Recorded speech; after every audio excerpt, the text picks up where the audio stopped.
comisso vai se converter por lei em usufruto e nua propriedade, e o Bunazar me convenceu que como o suporte fático de existência é o mesmo, é no plano da eficácia que ele atua, não no plano da existência, como nós discutimos. E eu falei, vou pensar melhor, então eu estou respondendo a pergunta da semana passada. No plano da eficácia e não da validade, que o suporte fático é a vontade que não muda. Por isso que ele me tirou essa dúvida, do testador. Mas revogar quer dizer, então, tirar a voz. A revogação, eu já lhes disse, pode ocorrer ainda que o testador diga que o testamento é irrevogável, porque o testamento não consegue produzir um ato que o prenda contra si próprio, pela essência que é a revogabilidade dos testamentos, artigo 1858. O artigo 1900, eu também já passei por ele de maneira rápida durante o nosso curso, vai dizer que o testamento válido revoga testamento válido. Não há uma hierarquia das formas. Portanto, se eu estou morrendo em guerra, eu posso revogar um testamento público que eu fiz na calma do cartório. Ou seja, não há o mais formal que revoga o menos formal. É o válido que revoga o válido.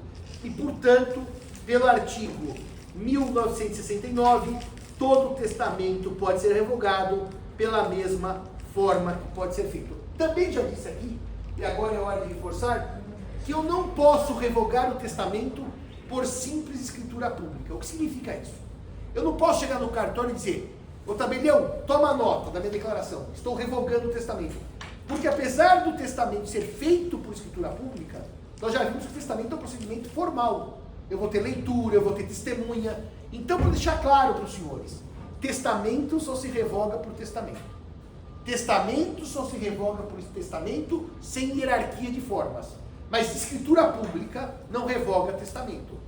Porque, senhores, se eu pudesse revogar o testamento por simples declaração de vontades, para que todo formalismo na feitura se haveria uma total insegurança da revogação? Então a segurança jurídica da feitura se espelha na segurança jurídica da revogação. O projeto do Eduardo foi por isso. Como é que é? O projeto do Eduardo trazia hipótese de escritura. Ah, é? Para revogação eu não sabia. A Andrade, Figueiredo, alguma coisa assim, tirou a possibilidade de código 16. Eu não sabia que tinha isso lá atrás. Agora, de qualquer maneira, não se esqueçam que quando eu falo em revogação, eu posso simplesmente revogar. E aí eu morro ab intestato, porque eu fui lá e disse, está revogado. Vamos falar da prática. Na prática, normalmente quem faz o testamento dificilmente revoga. Ele faz outro com conteúdo revogador. Ou seja, ele dizia, fica para a sobrinha Maria. Se desentendeu com a Maria, o próximo é fica com o sobrinho João. E revoga o da sobrinha Maria. Não é que é impossível dizer, estou aqui revogando para seguir a sucessão legítima. Mas reparem, quem fez um primeiro testamento é porque tem uma leitura da sucessão que ele quer determinar o destino de seus bens. Dificilmente a vida é rica, criativa e pode correr. Mas dificilmente alguém vai falar, eu revogo e simplesmente revogo para ir para a sucessão legítima. Normalmente a força revocatória é atribuída a um instrumento quando eu dou destino distinto à minha herança. E os bons testamentos põem, revoga-se o testamento anterior, ou revogam-se todos os anteriores. Por quê? Para deixar claro que a ideia é literalmente retirada de eficácia. É óbvio, senhores, que se isso não acontecer e houver uma incompatibilidade entre o texto de dois testamentos, um diz, deixo tudo para José, dia 25 de abril. O outro diz, 30 de novembro, deixo tudo para Maria. Evidentemente que há uma incompatibilidade tácita entre eles. E a revogação é de estilo, porque os dois não conseguem conviver. Logo, o testamento posterior revoga o anterior. Mas, na prática notarial, tem uma fórmula escrita. O presente testamento revoga todos os anteriores. E ainda na prática notarial, o tabelião costuma perguntar, qual dos você fez seu último testamento? E menciona a data até. Em especial, o último datado. Isso não é essencial, isso dá só clareza à declaração de vontades, para evitar dúvida sobre qual é o último testamento do falecido. Hoje, doutores, com o colégio notarial, com o banco de testamentos, imaginando que o decujus se valeu da forma pública, você vai ter uma lista do juiz com data dos testamentos. Agora, é claro, como eu lhes disse, ele pode fazer um testamento particular depois de um público, e o particular revogaria esse público. O problema prático é enorme, certo? Como é que eu vou saber que o decúbito é um testamento particular? Por isso volta naquela história que eu já não vou repetir, tem que ter um bom testamenteiro para fazer cumprir o testamento derradeiro do decúbito. E, portanto, a revogação pode ser expressa ou tácita, e, portanto, ela pode ser também total ou parcial. Eu já lhes disse esse exemplo e vou dar de novo aqui. Deixo todos os meus bens a meu sobrinho Antônio. Depois eu faço o testamento na sequência falando, deixo apenas a casa de praia à minha sobrinha Maria. Bom, todos incluem a casa de praia. Agora já não inclui mais. Eles convivem perfeitamente. Ou seja, isso aqui tem tudo menos a casa de praia. O que eu quero dizer, doutor, é que não houve revogação. Se eu deixava tudo para Antônio e agora deixar a casa de praia para Maria, eles não são incompatíveis entre si. Eu revoguei parcialmente no tocante a tudo, mas sobrou todo o resto. É óbvio que um bom testador fará um novo testamento dizendo assim, deixo tudo a Antônio com exceção da casa de praia. Mas vamos supor que ele não seja cuidadoso. Tudo para Antônio e casa de praia para Maria. Casa de praia veio depois? Veio. É a chamada revogação parcial do testamento. Ela não precisa ser completa. O que eu quero dizer com isso? O testamento não precisa substituir na inteireza a declaração anterior. Prática. Você repete tudo de novo para ficar claro que aquele único testamento é o que vai reger a sucessão. Por quê? Porque se eu disser, deixo minha casa de praia para Maria e revogo o testamento anterior, evidentemente que eu só tenho um bem legado para Maria. O resto tudo vai para a legítima. Então eu não poderia dizer, revogo o anterior. Eu tenho que dizer, deixo tudo para José, testamento 1. Deixo apenas a casa de praia para Maria e mantenho o outro testamento do que não for incompatível. Eu vou ter 2 testamentos complementares, com a chamada revogação parcial. Tudo bem até aqui? Mas se não escrever, ou se disser que revoga o anterior, revogou o anterior. Eu só tenho a casa de praia legada, não tenho mais nada.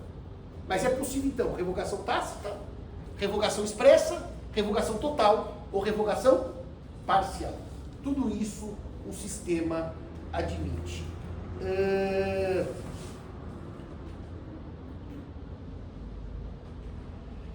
O que mais? Uma coisa que eu acho importante lembrar aos senhores é que, evidentemente, se eu tenho o testamento 1 do ano de 2020, que é revogado pelo 2, que é do ano de 2022, e o 3 revoga o 2, que é de 2025, revogar o revogador não repristina o revogado. O que estava revogado não volta à vida. Portanto, eu vou morrer sem testamento. Deixo os meus bens para Antônio, testamento 1. Deixo todos os bens para Maria e revogo o testamento 1. Depois eu vou no testamento, revogo o testamento 2. A revogação do revogador não repristina o revogado. Isso é como a lei, né? O Código Civil de 16 revogou as ordenações do reino. O Código Civil de 2002 revogou o Código 16. Não devolveu à vida as ordenações aos foros, etc.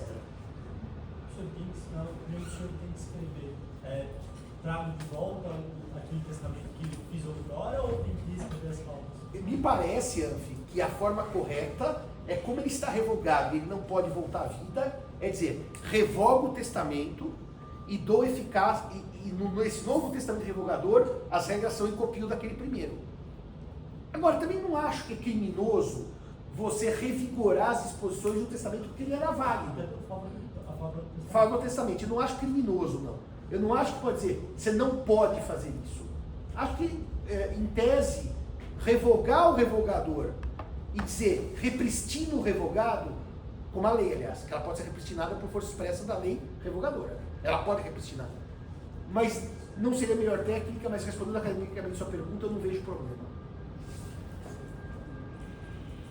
Muito bem. A outra observação que eu queria também fazer para vocês, e derradeira, eu também já fiz aqui, que é aquele que abre o testador, já vou lhe dar a palavra, que rompe o lacre do testamento encerrado, equivale à revogação. Ainda que ele tenha aberto, fala, não lembro o que eu escrevi aqui, não interessa, tá? Se ele abriu, se terceiros abriram, não é revogação, e deixa aqui a controvérsia, quem abriu foi ou não foi revogado, que é mais um dos problemas do testamento encerrado. Mas, repito, senhores, O testador não precisa ter aberto com a intenção dele. Por que a lei não vai fazer essa verificação de intenção? Porque o sujeito morreu, certo? E não vai dar para verificar se ele abriu porque ele estava curioso, se ele abriu porque ele quis revogar. A lei dá uma decisão. O testador que abre o lacre revoga. Ah, mas ele esqueceu, ele... Não importa. Ele revogou por abertura de lacre. A revogação é sempre no plano de eficácia. Sempre no plano de eficácia. Pode falar. Na revogação do testamento, se eu quiser revogar para tornar agora a ordem legal mesmo, eu não posso fazer por escritura pública, então faria algum novo. Um novo testamento, que o senhor vai dizer assim. Cláusula primeira. O testador revoga o testamento anterior e todos os outros que ele fez. Cláusula segunda, acabou. Não tem cláusula terceira. Só isso. Eu repito, eu nunca vi na prática que os testadores normalmente gostam de testar para outras pessoas, mas essa é a revogação. Então tem que reunir as testemunhas. O tabelião vai ter que ler o testamento, as testemunhas vão ter que assinar. Não é uma escritura pública que o senhor vai no cartório, chama o tabelião e fala assim, deixa eu declarar aqui e assina o senhor. Tem que ser um testamento revocatório. Com toda a formalidade, só que tem uma... Aí, Ale, você que é a mulher dos emolumentos, né? Se eu só revogar o testamento, em São Paulo o valor patrimonial é irrelevante, porque tem um custo fixo do testamento, né? E portanto eu vou pagar aqueles, nós vimos que era 1.700, não, né? Era.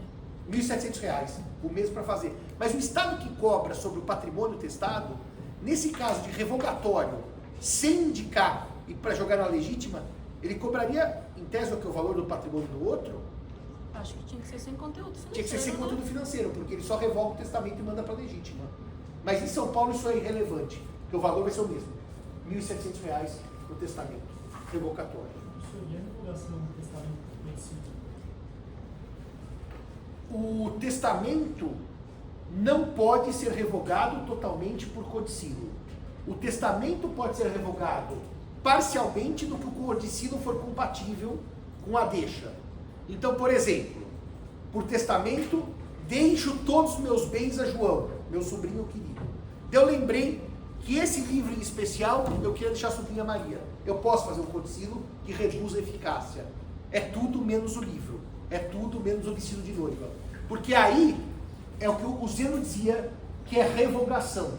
Eu dizia que tecnicamente é uma revogação parcial com esgotamento de parte do conteúdo que o codicilo possibilita. Mas é óbvio que um codicilo não revoga no sentido do testamento. Deixo todos os meus bens a Maria. Codicilo, deixo todos os meus bens a João. Se tiver bens imóveis, primeiro que eu não posso deixar tudo, só bens de pequeno valor. Segundo que se for imóvel eu não posso usar codicilo. Portanto... Mesmo que o testamento revoga o codicilo? O testamento posterior revoga codicilo anterior. Codicilo posterior não revoga testamento anterior. Eu deixo todos os meus bens e eu já tinha deixado o livro antes no codicilo para uma outra pessoa, babau. Exatamente isso. Eu faço um codicilo, porque eu vou passar por uma cirurgia, estou com medo de morrer e digo, deixo esse livro ao meu querido sobrinho Antônio. Faço um testamento 6 meses depois, esqueci do codicilo, deixo todos os bens a Maria. O testamento revogou. Tacitamente o codicilo, porque todos incluem o livro. Eu que rememorasse, com exceção do que deixei por codicilo. E faria até melhor. Eu diria, e agora reforço o que deixei por codicilo, que o livro vai para Antônio. Mas o senhor tem razão. Essa, portanto, é a revogação. Retirada de voz. Parte do testador a ineficácia do testamento. Professor, Fale. revogação de testamento tem tabela própria. Em São Tem? Paulo é R$390 e em Minas 190. Só para revogar. Só que pra é aquele revogar. sem nenhum conteúdo. Digo, Isso. viu, doutor, para responder a sua pergunta, o ato até tem preço próprio que, repare, é um testamento com custo, com emolumento próprio, emolumento de revogação. Mas não é uma escritura pública, é um testamento público. Não é uma escritura pública, é um testamento. Tá? Quem faz por declaração unilateral, não vale. Não vale. Porque eu repito, senhores, todo cuidado para testar tem que estar no cuidado do testamento revocatório, sob pena de eu criar uma segurança jurídica insegura na revogação. Tudo bem? O código também admite a ineficácia em vários dispositivos que ele chama de caducidade. Eu trabalhei todos com os senhores vão ver que eu vou passar a lista, mas todos eles foram trabalhados com os senhores. Aqui é uma ineficácia, portanto, que que não decorre da vontade declarada do morto, que seria a revogação. São outros fatores de ineficácia. Eu vou passar a lista aqui, vocês vão ver que eu já trabalhei todos com vocês. Primeiro, se o herdeiro nomeado morrer antes do testador. Caducidade subjetiva. Nomeei João meu herdeiro, mas quando eu morri, João já era pré-morto. Pergunta que pode surgir aqui, muito pertinente. E se houver comoriência entre o herdeiro nomeado e o testador? Nós sabemos lá no primeiro ano que não há relação sucessória entre os comorientes. Presume-se que a morte se deu no mesmo instante. E por óbvio que haverá caducidade também na comoriência, porque eu não vou ter relação sucessória alguma com o comoriente.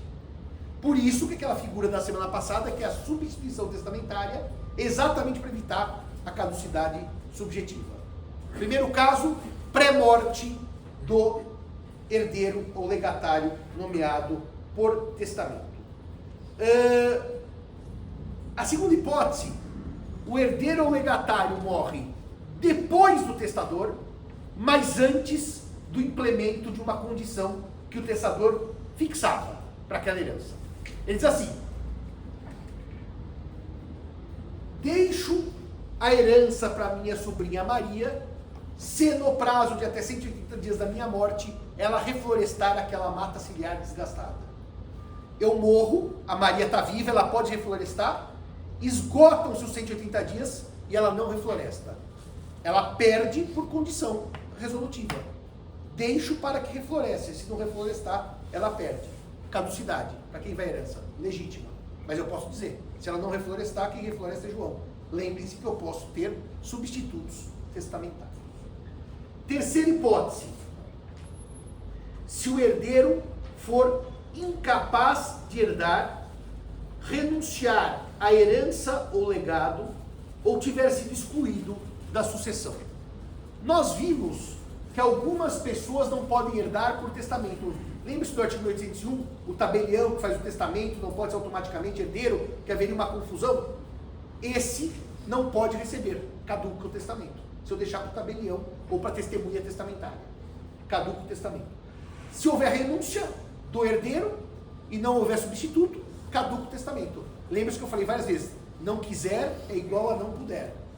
Não pode quem pré-morreu, não quer quem renuncia, mesma regra.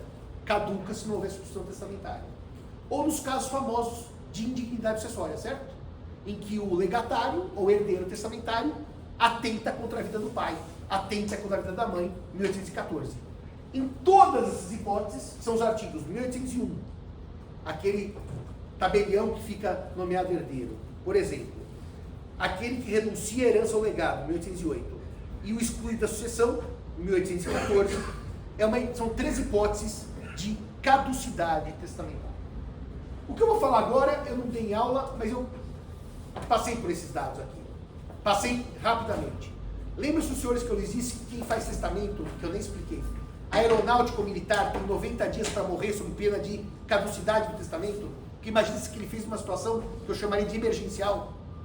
Os artigos dos testamentos marítimo e aeronáutico, 1981, esse artigo vai dizer: se não morreu na viagem, nem nos 90 dias subsequentes ao seu desembarque em lugar que poderia testar por forma ordinária. Porque a lei pensa, se ele morrer na viagem, o testamento produz efeitos. Se ele morrer nos 90 dias, produz efeitos. Se ele sobreviver, caduca. Ele, que se quiser, faça outro testamento, porque aquele foi emergencial. Entenderam a lógica disso? São testamentos emergenciais. A mesma forma também, o militar que não morrendo em campanha esteja por 90 dias seguidos em lugar que possa testar de forma ordinária. A ideia do marítimo, do aeronáutico e do militar é que alguém está em perigo mortis, e que ele vai precisar testar porque ele não pode se valer das formas ordinárias. Se ele sobreviveu ao perigo, sobreviveu à viagem, passados 90 dias, caducidade. Ele que faz o testamento pelas formas ordinárias. Porque a lei, na verdade, senhores, nesses testamentos especiais, dá um direito a quem não pode se valer das formas ordinárias. Bom, se agora você pode, esquece aquilo. Por que, senhores, esquece aquilo? Porque as formas especiais geram mais insegurança jurídica que as formas ordinárias. Portanto, artigos 1895, 1894, 1891, são essas hipóteses dos testamentos especiais.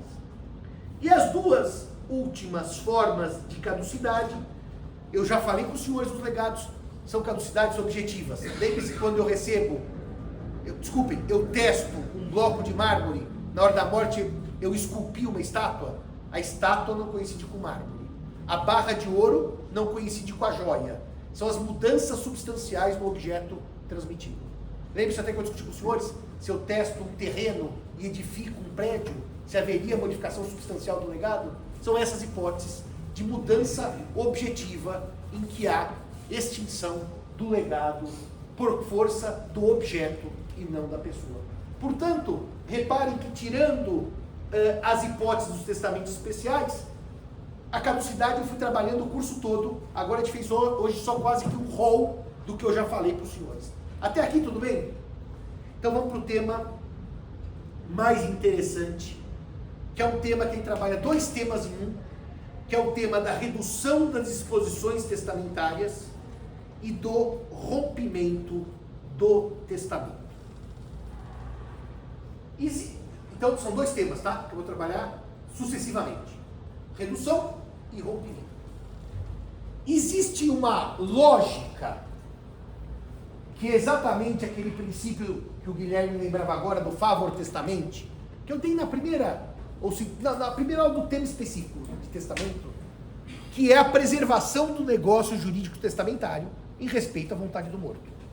E que eu até lhes disse na aula de validade que aquela ideia de ou impugna o testamento em 5 anos ou nulo convalida, tem razão de ser porque o testador não está aqui mais para sanar qualquer vício e eu não posso deixar aquela nulidade aberta para sempre. Nos contratos não, né? O contrato é inter vivos, os dois estão aqui. Com essa lógica de preservação do testamento, olha, convalidando o nulo em 5 anos, quer dizer, vamos dizer, é o auge da proteção da vontade do morto, é o auge do favor testamente, convalidar o nulo.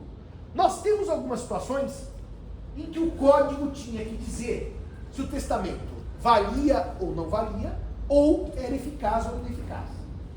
E essas situações, o código optou por dizer que ele vale, mas produz efeitos parciais.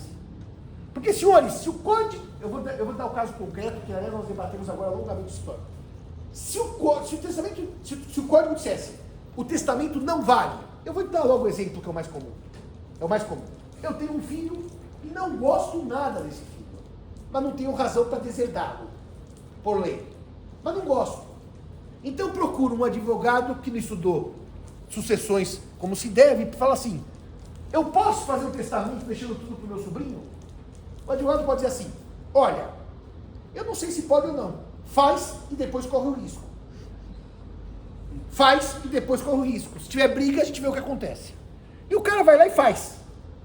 E diz assim ainda, tendo meu filho João sido um péssimo filho durante a vida, que não é causa de deserdação ser péssimo filho, aliás, se fosse causa de deserdação, talvez nenhum filho quase recebesse herança, porque a maioria dos filhos, os pais acham que nós somos péssimos, depois até uma hora da vida tudo se acerta, mas até certa hora da vida todos somos péssimos, os pais e os filhos. Reciprocamente, é uma coisa bilateral, sabe? Não é unilateral. Tem alguns pais que são péssimos, né? Como o Darth Vader, né? É um pai péssimo. Agora eu estou revendo com o meu sobrinho o Império Contra-Ataca, então nós estamos agora reaprendendo as noções básicas da força. A senhora sabe o que eu estou falando, né? O Yoda, aquele verdinho, de orelha comprida. Meu sobrinho esperou a série inteira para ver o Yoda. Ele só queria saber que horas que o Yoda entrava. Agora já entrou, ele está mais tranquilo. Mas repare um detalhe, que o senhor tem a ver com o Star Wars. Eu digo, então, que vai tudo para o meu sobrinho, porque meu filho foi péssimo. Abre o testamento. Os senhores têm uma tendência a dizer que o testamento é nulo, porque invadiu a legítima. Só que se o testamento fosse nulo porque invadiu a legítima, os senhores têm um seguinte problema. Tudo eu não podia deixar para o sobrinho, mas a disponível podia. Se a lei tratasse como nulo esse testamento, vocês vão retirar 50% da força que ele pode ter dentro da regra do jogo. Então a lei não diz que o testamento... Isso, senhores, isso é erro de 95% das pessoas que estudam direito e que não se dedicam a essa área. Achar que o testamento que invade a legítima é nulo. ele é válido. Ele é válido, mas ele é parcialmente eficaz. O que significa ser parcialmente eficaz? Ué, 50% era legítima. So sorry que seu filho era péssimo. Fica com ele. E os outros 50%? Respeita o testamento. O erro de cálculo, mesmo erro, aqui eu não estou dizendo a intenção de deserdar. Eu errei. Eu calculei os bens e ficou um pouquinho mais na disponível. Invadiu a legítima. Patrimonialmente calculando, o meu sobrinho ficou com 55% dos meus bens, pelos valores, e meu filho com 45%. Faria sentido dizer que a invasão gera nulidade e joga fora o testamento? Ajusta. O que é reduzir? O verbo diz, limitar a eficácia do testamento para recompor a legítima. É limitação de eficácia. E isso é genial, porque atende ao favor testamentos, porque salva o testamento do que ele pode ser salvo. Isso não gera insegurança jurídica, porque se for nulo, o morto não está aí para refazer o testamento nulo. Isso permite que o juiz ajuste após a morte algo que ainda não produziu efeitos. Então não prejudicou ninguém. Ninguém. Porque quando vai produzir efeitos do testamento? Não é na morte? Ah, mas meu pai deixou tudo para o meu primo, que é o sobrinho querido, eu não recebi nada. É nulo o testamento. Não, não. Ele é ineficaz em 50%. E o senhor vai ser condômino do seu primo. O código, quando trata da ineficácia, ele basicamente vai dizer que a redução vai se dar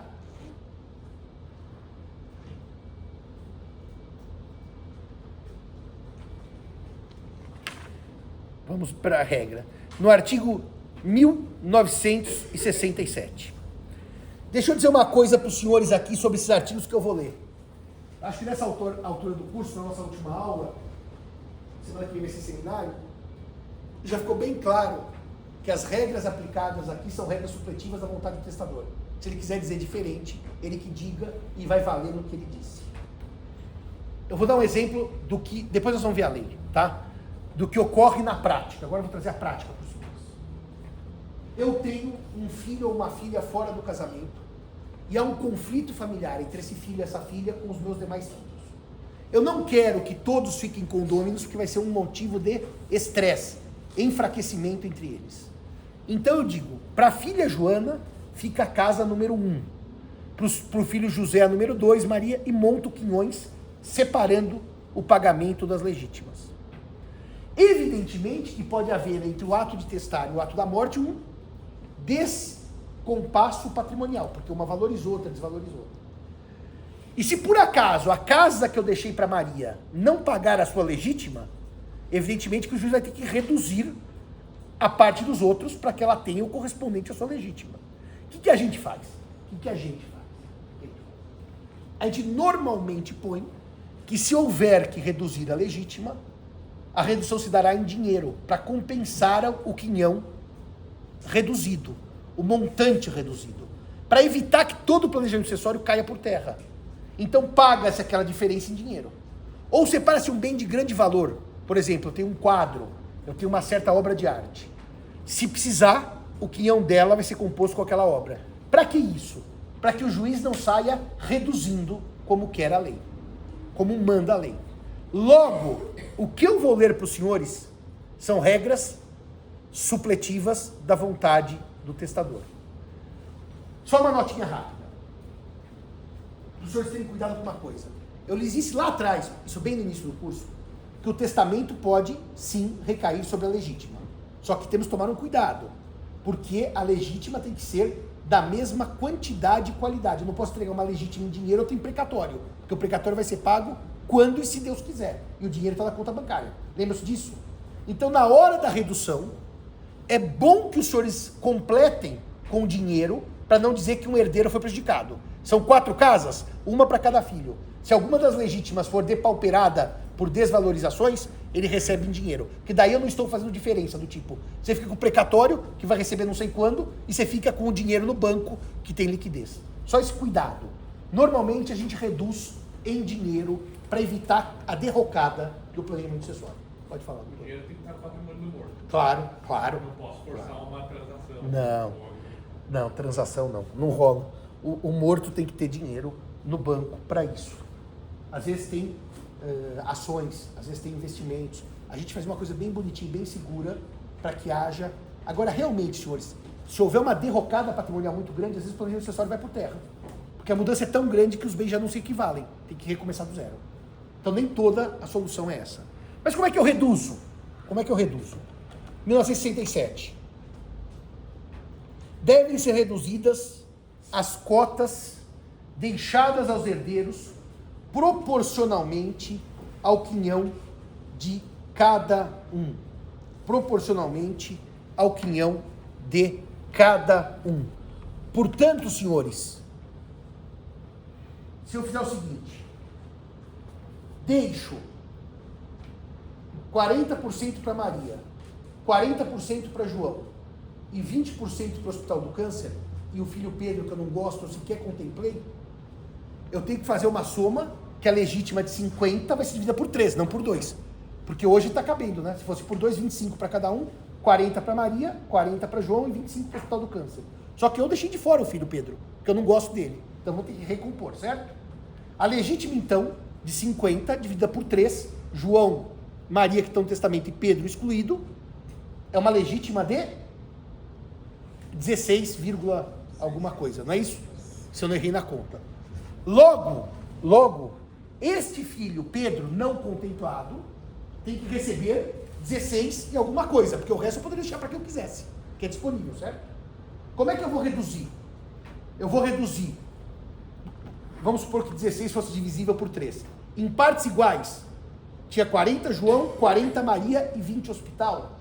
Não, eu vou reduzir apenas das partes proporcionais que eu designei. Agora, o que nós discutimos mesmo? Se o hospital ia participar ou não. Vai participar porque ele foi designado por testamento em 20%. Então eu vou pegar os 16 e pagar como, senhores? 40% dos 40, 40% dos 40 e 20 dos 20. Os 16 não vão ser somados um terço, porque eu tinha uma desproporção entre os beneficiários. Entenderam o que significa isso? Não é recomposição em partes iguais. São 3 herdeiros, divide por 3. Se cada um tiver um quinhão, eu vou respeitar as proporções. E olha por que isso é interessante. Se eu quis deixar 40 para Maria, 40 para João e 20 para o hospital, se eu pegasse 16 e dividisse por 3 e tirasse em partes iguais, eu estaria desrespeitando uma lógica de diferença sucessória. Então eu vou respeitar a diferença para compor o quinhão. Isso diz o código. Na prática, quando a gente faz testamento, a gente diz que todos pagarão por igual ou pagarão em tal bem para evitar contas difíceis. E no caso, se tiver legado também? Já vou chegar. Já antecipou o senhor. A herança paga primeiro, o legado paga depois. Já vou chegar no senhor. Tem regra sobre isso, tá? Das reduções testamentárias. Se a redução não for suficiente na herança, já dou a palavra, a regra número 2 é que devem ser reduzidos os legados. Então, a pergunta é, redução se dá como? Desproporcional pelos quinhões dos herdeiros. E segundo, só entro no legado se a herança não comportar a redução. Pode falar. Proporcionais. Ainda naquela regra anterior, só para ver se eu entendi. Eu vou pegar proporcionalmente ao que eu tinha previsto antes, de forma a constituir aqueles 16 e tanto. Isso. Então eu tiro um tanto proporcional do hospital. Portanto, do hospital, você vai tirar metade do que você tira de cada herdeiro. Porque será 40, 40 e 20. Se você tirar um desse herdeiro é meio do hospital. Para manter a proporção, 40, 40, 20. Entendi. Minha dúvida era só se tirava só dos herdeiros. Não. Tira de todos eles, mas para manter a proporção do testamento, de maneira, não concurso partes fiunt, de maneira proporcional. É óbvio que se eu disser um terço para um filho, um terço para outro filho, um terço para o hospital, aí a divisão vai ser igual, porque era igual à minha vontade. A redução da herança é insuficiente, né? O testador, eu quero que os senhores confiram essas contas, que eu fiz há 20 anos, vamos ver se estava certo. Pode ser que esteja errado, viu? Porque eu e as contas somos inimigos figadais há muitos séculos. O testador, tendo filho, deixa seus bens ao amigo João. Uma conta bancária de 20 mil. Tomem nota aí no papel para vocês verem se a conta está certa. Uma conta bancária ao amigo João de 20 mil. E um carro legado em favor do sobrinho José de 50. Quer dizer, ele ignora os filhos. Vai a conta bancária para o amigo João e o legado de 50 para o sobrinho José. Portanto, o patrimônio dele inteiro é 70 mil reais. Ele preservou 0 da legítima, porque ele entregou 2 legados, o dinheiro e o carro. Sempre a gente começa fazendo a conta de quanto que é a legítima. 70 mil, a legítima seria de 35 mil.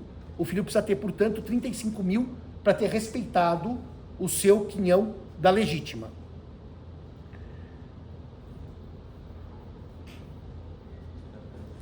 Se eu deixar para o João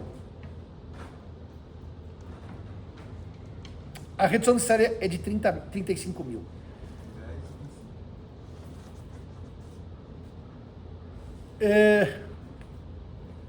Vamos lá. 10 e 25? Você pega 35 dividido por 7, aí dá 5.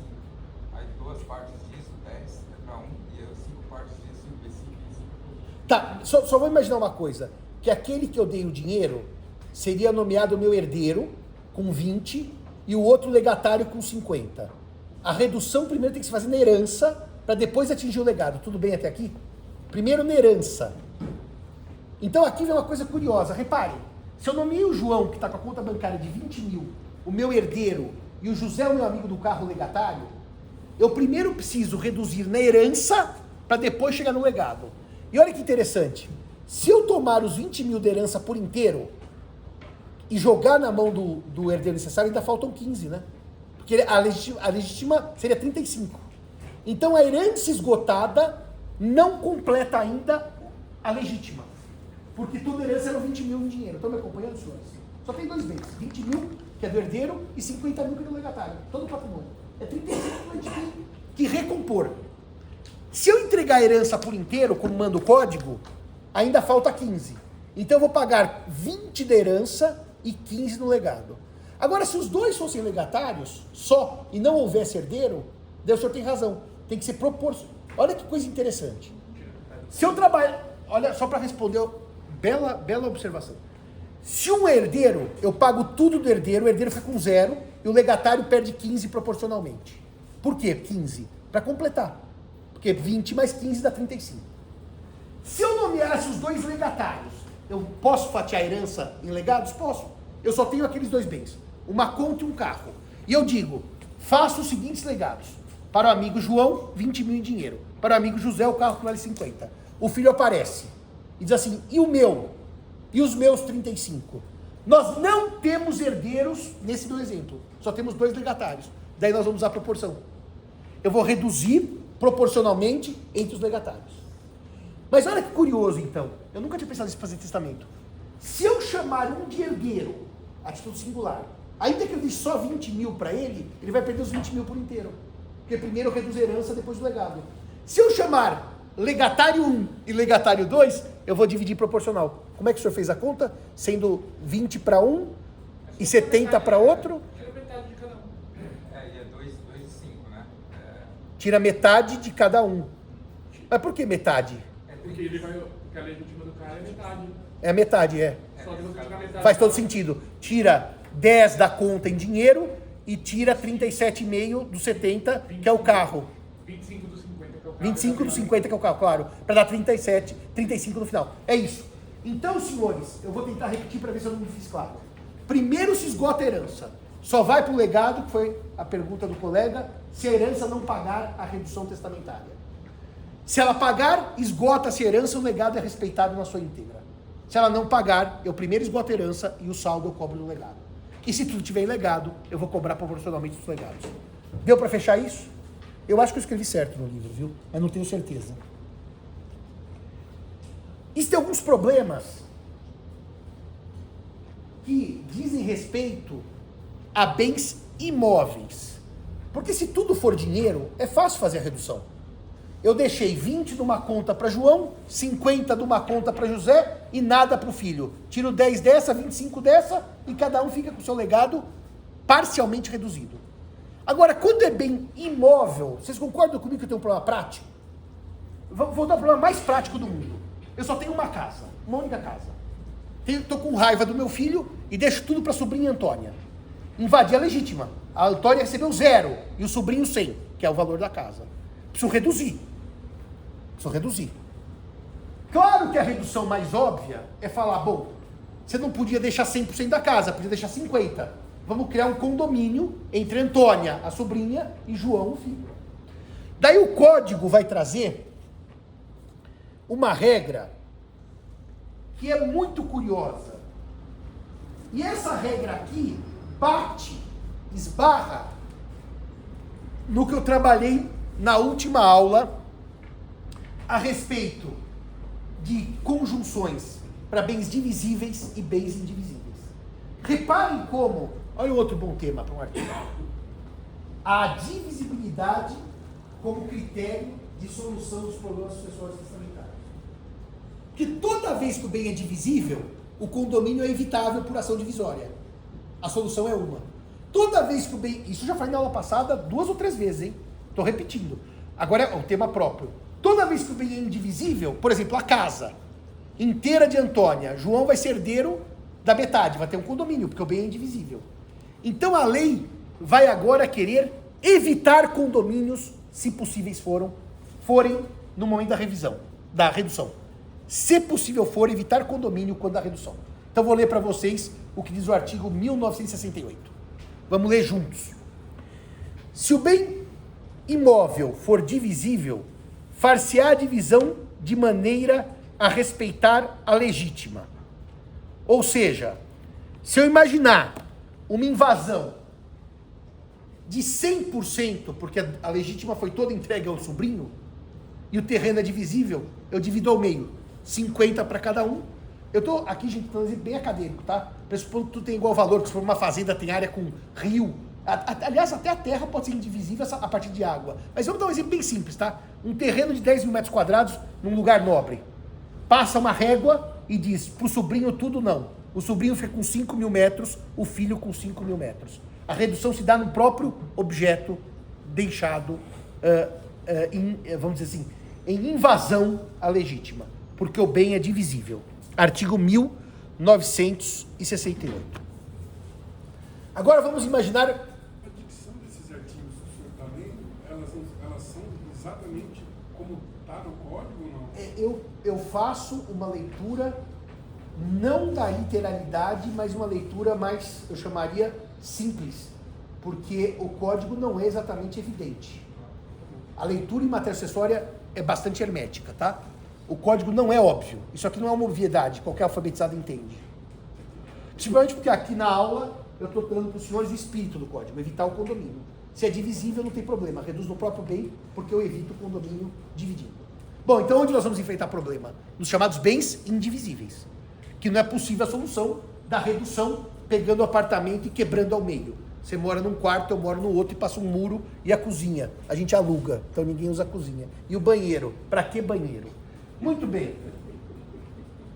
Em caso de imóvel indivisível, caso o excesso, vamos devagar também, que vocês têm que fazer conta, não eu, porque eu não sei fazer, seja superior o excesso o que é? A invasão, o que desrespeitou a legítima, seja superior a 1/4 do valor do bem, o herdeiro necessário fica com a propriedade e o legatário só terá direito de exigir deste a parte disponível em dinheiro. Então vamos pensar que eu entreguei uma casa que é indivisível para o sobrinho e não para o filho. O valor que invade é maior que 1/4, porque a casa inteira foi para o filho. Tudo bem até aqui? Foi para o sobrinho. Reparem, senhores, o código podia dizer, o filho e o sobrinho ficam donos de 50%. É um condomínio de morte. No dia seguinte eles vão se matar para extinguir aquele condomínio. Porque evidentemente aquilo não vai dar certo na prática. Como é que o código faz? O filho fica com a totalidade do bem, porque é o herdeiro necessário, é dele a legítima, mas, para não tornar o testamento completamente ineficaz, ele dá em dinheiro o valor disponível para o outro. Vocês podem me fazer várias perguntas sobre o dispositivo. Primeiro, ele é inteligentíssimo, porque ele evita o condomínio e não retira totalmente os efeitos do testamento, porque o sobrinho vai receber alguma coisa, não em casa, mas em dinheiro. A pergunta prática que vocês vão fazer, e se o cara não tiver dinheiro para dar para o outro, né? Aí, vale aquele provérbio de Justiniano, ema, ema, ema, cada um com o seu problema.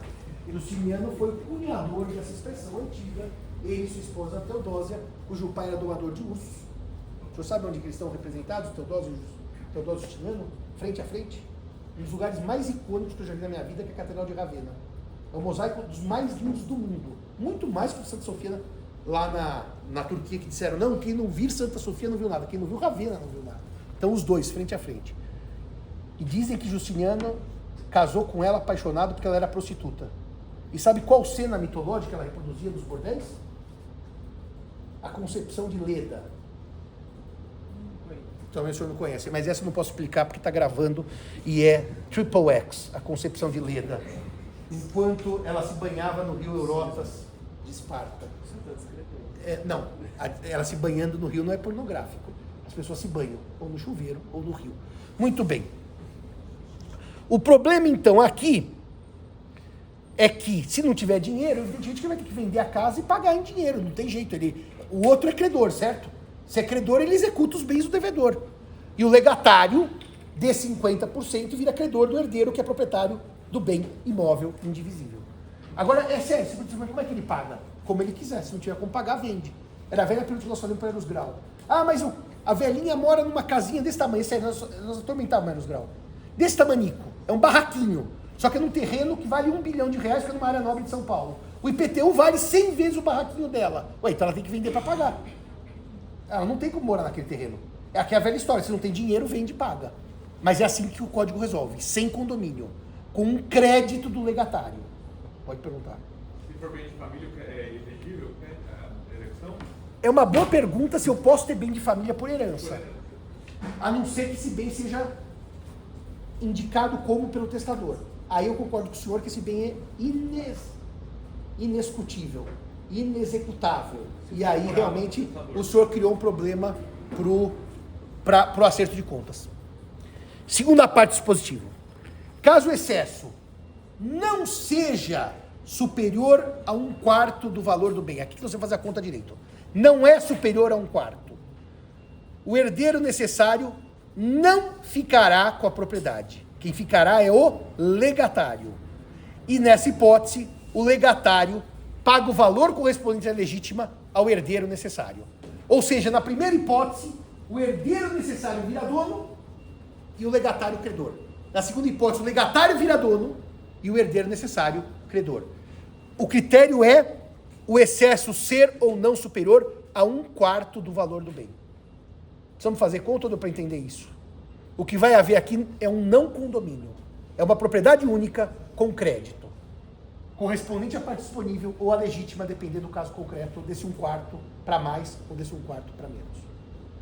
Por que eu gosto desta solução em que pese poder ser bem de família, em que pese que é o problema da execução, do crédito? Porque a pior coisa é criar condomínio em direito de família. É uma estratégia, quando a lei adota, dá erro, dá problema. Na prática é para dar briga. Condomínio mater richarum est. Por isso que, se o bem for divisível, a redução se dá dividindo. Se o bem for indivisível, alguém vira dono e alguém vira credor. Nenhuma das três gera condomínio. Está claro isso para os senhores? É assim que se dá a redução. Agora, vamos de novo. Um bom advogado fazendo um testamento vai prever uma situação dessa exatamente para evitar que eu não tenha crédito para pagar por outro. E vai dizer, se houver invasão, é do herdeiro necessário, mas eu completo o legado com tal valor.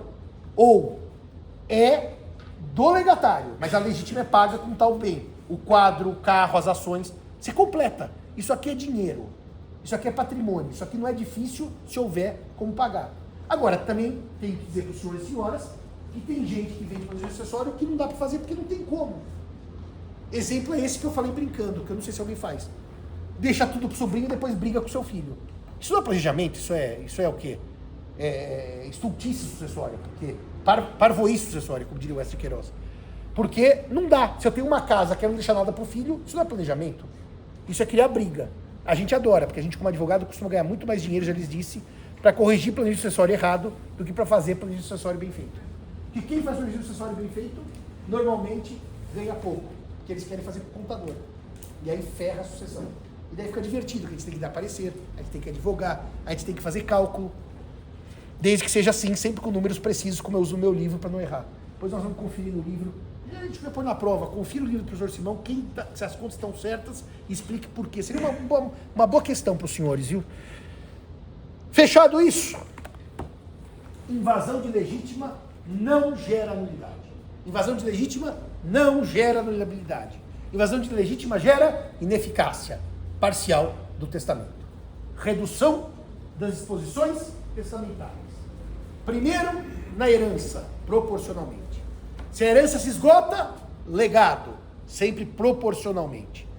Se é do bem móvel e imóvel divisível, divide-se para se tirar o excesso.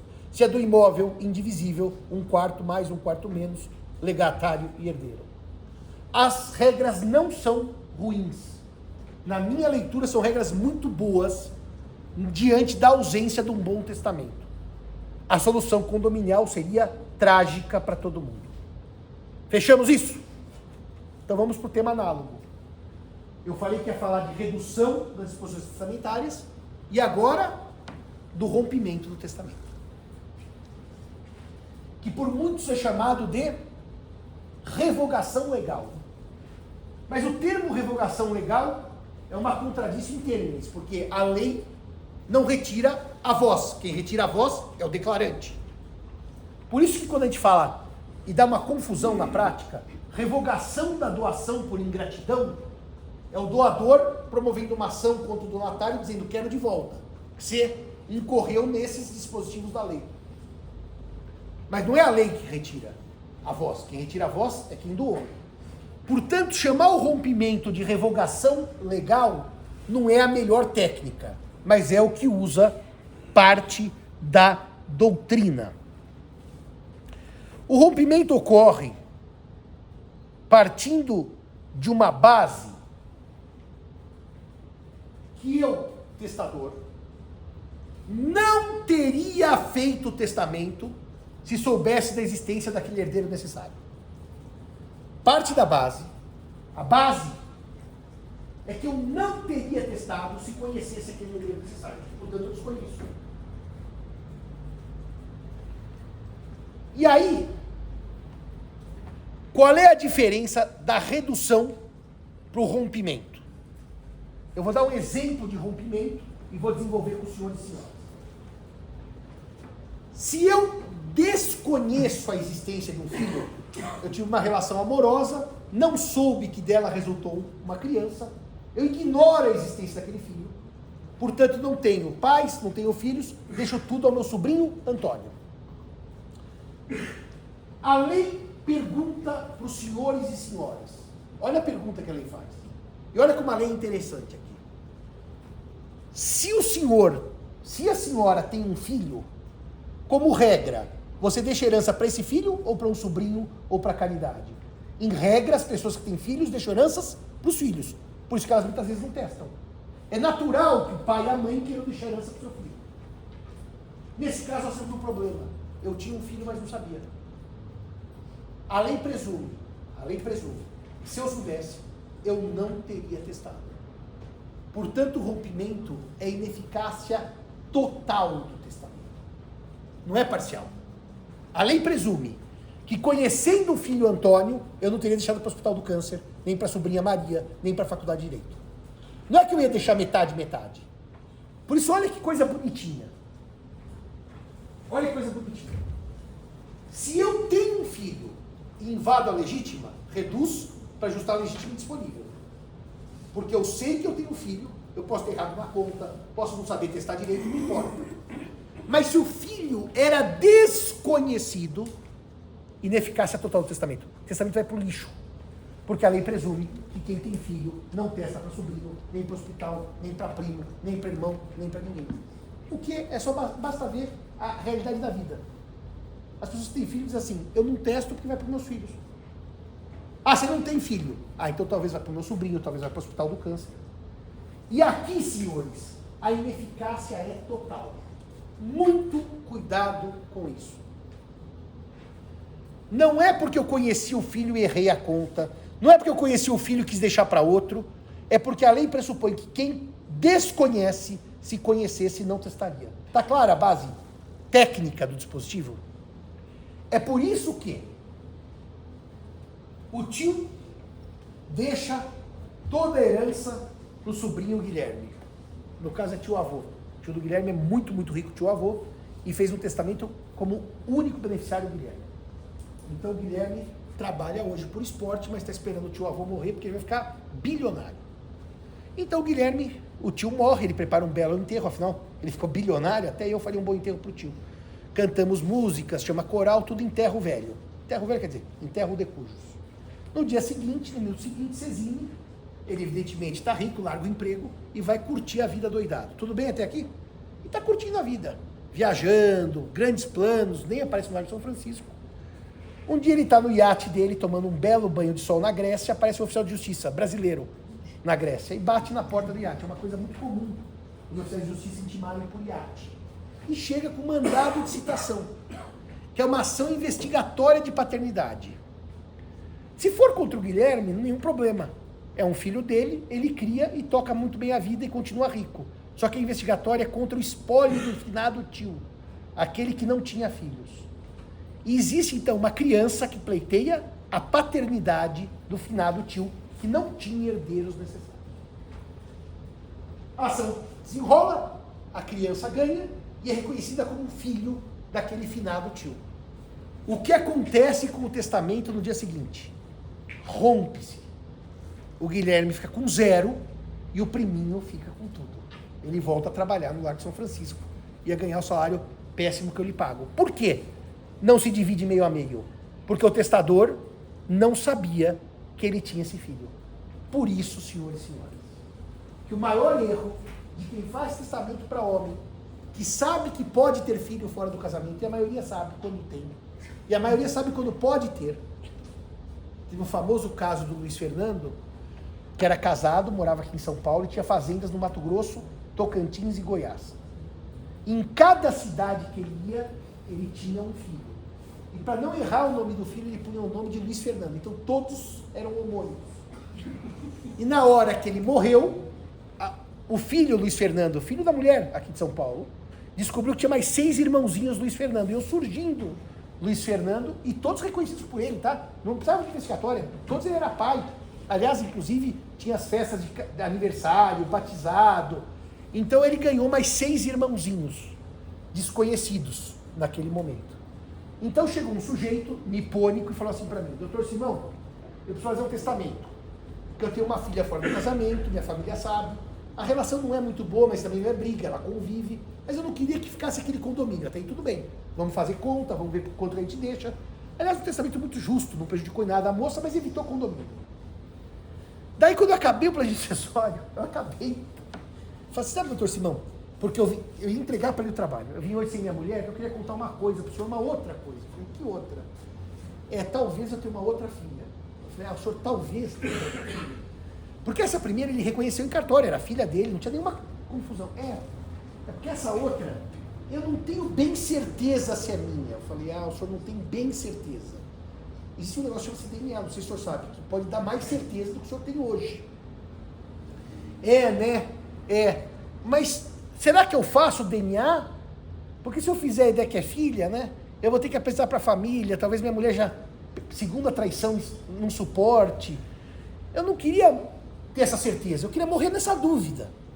Eu quero morrer sem saber se ela é minha filha. Eu falei: bom, cada um morre como quer, inclusive sem saber que ela é filha. Ninguém é obrigado a saber a sua verdade biológica. Só que tem um pequeno problema. Essa filha aparece, e o que acontece com o planejamento sucessório? Reparem, eu vou fazer uma volta na história dos irmãos Flores e volto para esse senhor japonês. Os irmãos Flores, é aquele caso da herança de Umbi, que está na imprensa. O seu João e o seu José saíram do Paraná. O que nós vamos fazer da vida? Nada. Somos jovens, somos solteiros, vamos desbravar o centro-oeste brasileiro. E foram.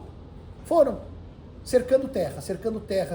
Quanto vale aquilo? Nada. Cerradão vagabundo, jogava, não tinha água, a soja não nascia, o arroz não nascia. Não, como é que a gente vai sair? Vamos colecionar terra? E a gente fica aqui deitado em 30 milhões de hectares, aquelas coisas assim, monstruosas. E foram deitando terra, criando terra.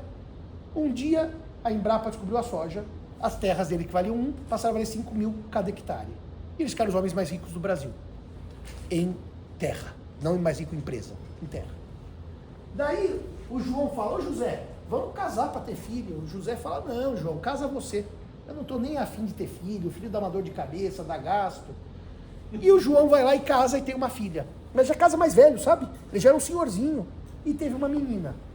E o José gostava muito das festas, das baladas do Centro-Oeste.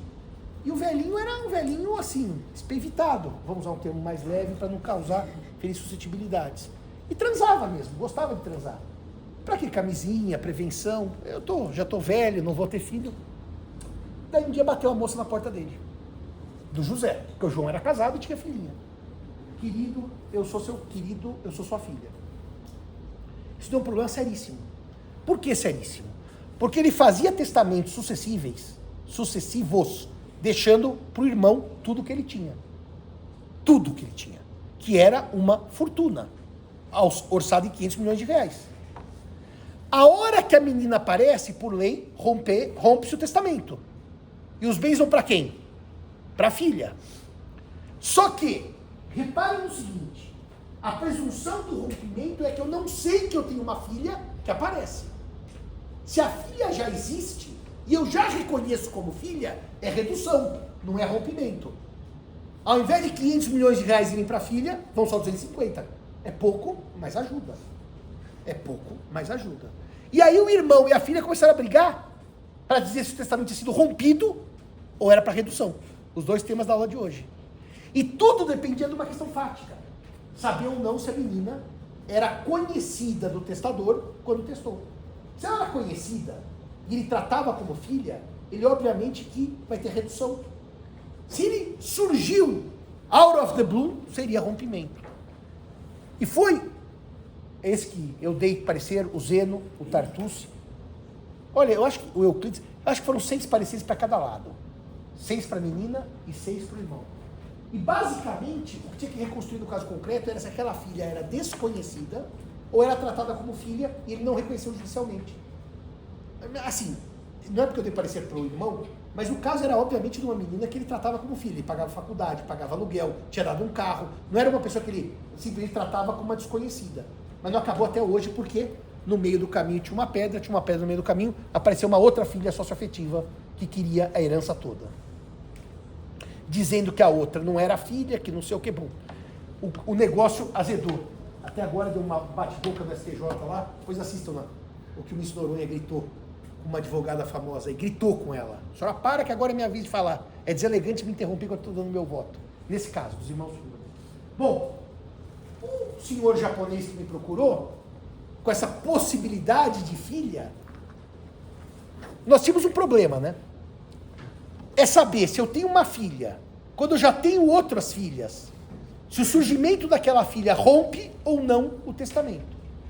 E há muito tempo, quando eu escrevi o livro de família e sucessões não de família, eu busquei a doutrina especializada para me dar uma resposta que me parece óbvia. E eu vou perguntar aos senhores antes da resposta. Eu tenho 4 filhos que eu conheço. Aparece um 5º que eu desconheço. É diferente ter 0 e aparecer o primeiro. Os senhores acham que o surgimento do 5º filho rompe o testamento ou reduz as disposições testamentárias? Porque eu já tenho 4. Por que reduz? Eu acho que a confusão é muito maior se você for pela opinião de que rompe. A confusão é maior, mas o tema é mais técnico. O senhor acertou na resposta. O pressuposto é que você testou para outras pessoas porque você não tinha filhos. É isso. Se eu já tinha filhos, e eu já escolhi um planejamento, é porque eu já tinha filho. Mais um ou menos um não muda, é exatamente isso. Quem diz isso? Bevilacqua, Zeno Veloso, Washington de Barros Monteiro. Quem diz que rompe? Orlando Gomes. Mas é uma posição isolada, e não se sustenta numa lógica. Se eu já tenho 4, não é o 5º que rompe. Se eu tenho 0, o primeiro é que rompe. Por isso que não está escrito na lei que não rompe. Mas a doutrina majoritaricíssima diz que não há rompimento quando eu já tenho filho. É mais lógico, até pelo favor testamente, para preservar parcialmente o testamento. Agora, no caso desse senhor nipônico, que não sabia se tinha filho e não queria saber, foi simples. Eu previ no testamento. Caso o testador tenha algum outro herdeiro necessário, que até o momento não conhece, ou se conhece e não reconheceu, para esse ficará destinada para pagar a legítima tais e tais bens.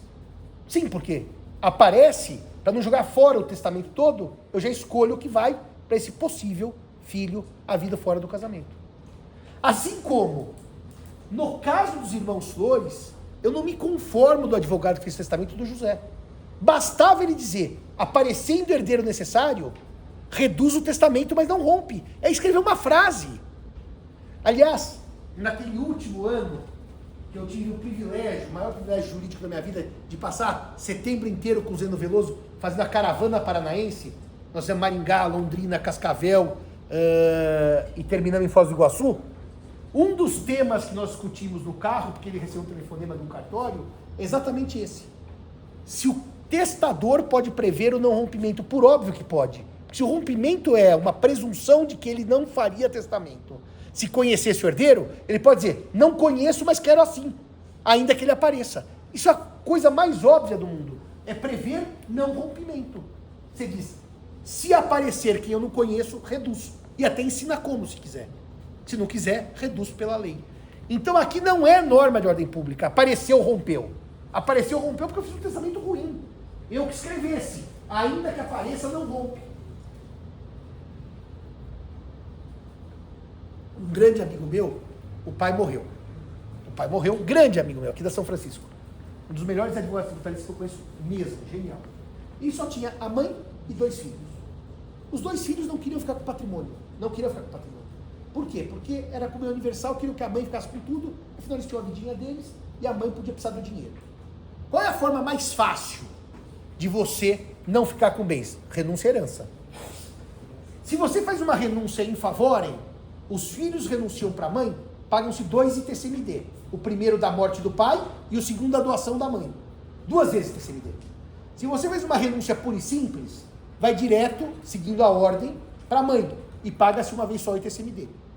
E esse meu amigo, como excelente tributarista, disse assim, Zé Fernando, eu e a Renata vamos renunciar à herança, não em favorem, que é uma renúncia translativa, que é uma cessão de direitos hereditários. Renúncia pura e simples, para pagar uma vez só o imposto. Tudo bem? Falei, Zé, tudo bem numa situação, se o papai não tiver um filho fora do casamento. Se o papai tiver um filho fora do casamento, o que acontece? A herança renunciada fica na mesma classe dos descendentes. E aquele filho fora do casamento recebe a totalidade dos bens. E sua mãe nada. Você garante? Ele falou, como é que eu vou garantir? Eu falei, nem eu garanto do meu pai. Como é que você vai garantir um negócio desse? Ele acreditou na palavra do final do pai e fez a renúncia pura e simples, não pagou ITCMD e o irmãozinho não apareceu. Mas não muito tempo faz,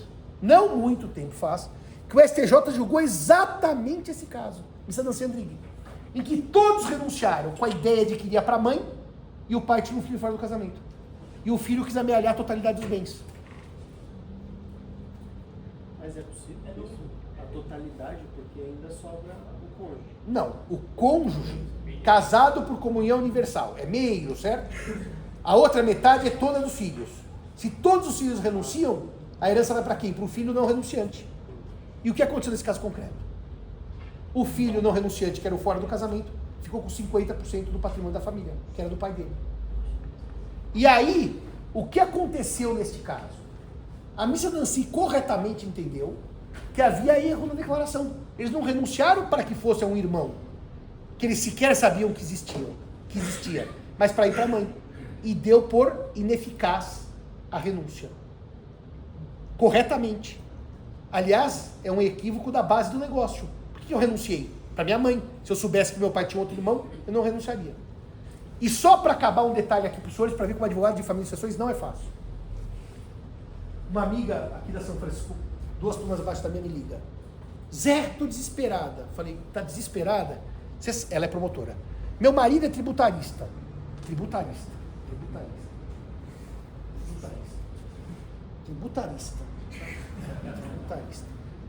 Falei, tá milionário, porque todo tributarista é milionário. Todos, sem exceção. Tá milionário. Só que foi fazer um inventário para não pagar advogado. Foi fazer um inventário para não pagar advogado? Foi. Fazer para não pagar advogado. Milionário, mas não quer pagar advogado. E aí o que aconteceu? Eles resolveram que a mãe deles, eram 3 filhos, tá? Tinha que ficar com toda a herança. E renunciaram à herança. Os gênios, tributário, gênio com J. Renunciaram à herança. O que aconteceu com a herança? Desceu para os filhos dos filhos, claro. Fica na mesma classe. Só que aí, olha o ferro. Um tinha uma filha, um tinha dois e um tinha dois. Então a herança que seria um terço, ficou 1/5, 2/5, 2/5. E as criancinhas toda rica e os filhos todo pobre, porque renunciaram à herança. Ai, pelo amor de Deus, vou matar meu marido. Ele é tributarista. Eu falei, eu sei, você já falou que ele é tributarista. Eu entendi.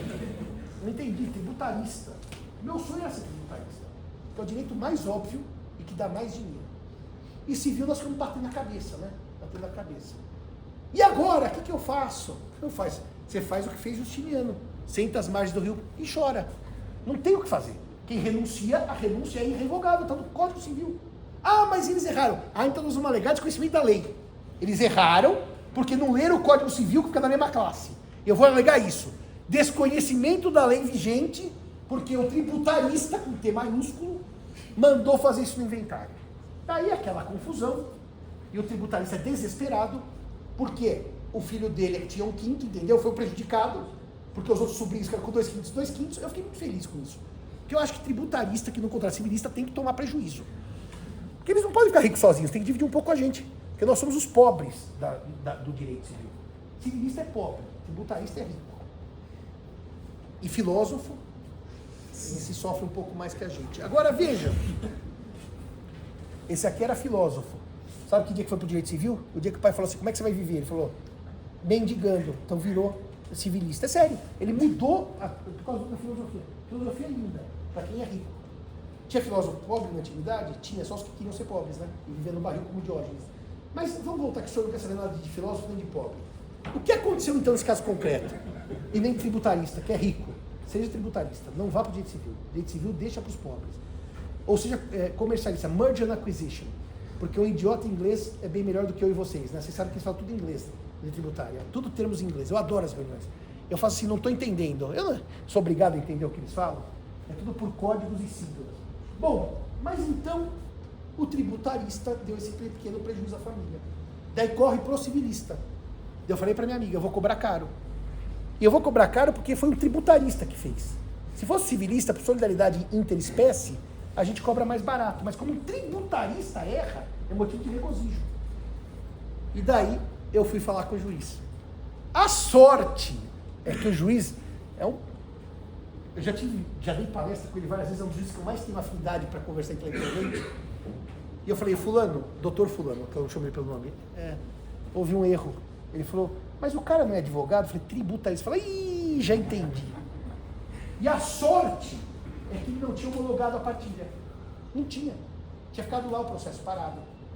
E daí ele reviu a partilha, considerou ineficaz a renúncia. Não podia dizer que era por erro, porque erro contra o texto de lei. E voltou para os filhos originalmente. Para dizer o que para os senhores? Nada. Isso aqui não tem nada a ver com a aula de hoje, que é rompimento. Mas basicamente para dizer que só não rompe se o testador expressamente escolher o não rompimento e optar pela redução. Por isso que, em havendo outros filhos, o rompimento não ocorre. Presume-se redução. Voz discordante, Orlando Gomes, que acha que há rompimento. Muito bem, dito isto, tem um julgado aqui do Rio Grande do Sul que trata, em uma frase, a ideia do que é o rompimento. Ao prever o rompimento do testamento, o legislador presume que o testador não disporia dos seus bens por testamento se tivesse conhecimento do filho que ora surge. Essa é a base, a presunção de afeto com relação aos filhos. Agora, nós temos um segundo problema, porque o 1974 diz que determina a lei ainda que o testamento se rompe se feito na ignorância de existirem outros herdeiros necessários. Quem são outros herdeiros necessários? Eventualmente, ascendentes que eu desconheço. Eu sou um filho que não tenho pai na minha certidão de nascimento. Ou não tenho a mãe. O Essa de Queiroz era filiação amátrida. Porque a mãe era casada e não podia ser mãe do Essa. O Essa foi reconhecido bem tardiamente pela mãe. Ele sempre teve pai, mas não teve mãe. E o pai não podia criá-lo. Porque afinal, a mulher era casada com outro. Então Essa foi sempre criado por parentes. Até que morreu o marido da mãe. E aí a mãe reconheceu Essa. Reconhecimento tardio, ele era amátrida, não apátrida. E reconhecimento amátrida, e não apátrida. E aí o que acontece? Eu tenho um pai que eu desconheço. Então não tenho filhos. Minha mãe já faleceu, mas meu pai não está na certidão de nascimento. Que nunca me reconheceu. E eu deixo os bens ao meu sobrinho Antônio e à minha sobrinha Maria. O pai surge então, depois da minha morte, faz DNA, já pós-mortem, e diz, eu sou pai do falecido.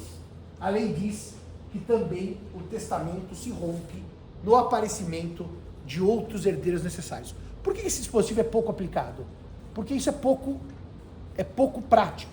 As pessoas normalmente morrem com descendentes. Os ascendentes não são chamados a suceder. Então aparecer um pai ou um avô, a doutrina dá como exemplo de pessoa que surge do nada, e é real isso aí, não sei se os senhores sabem disso.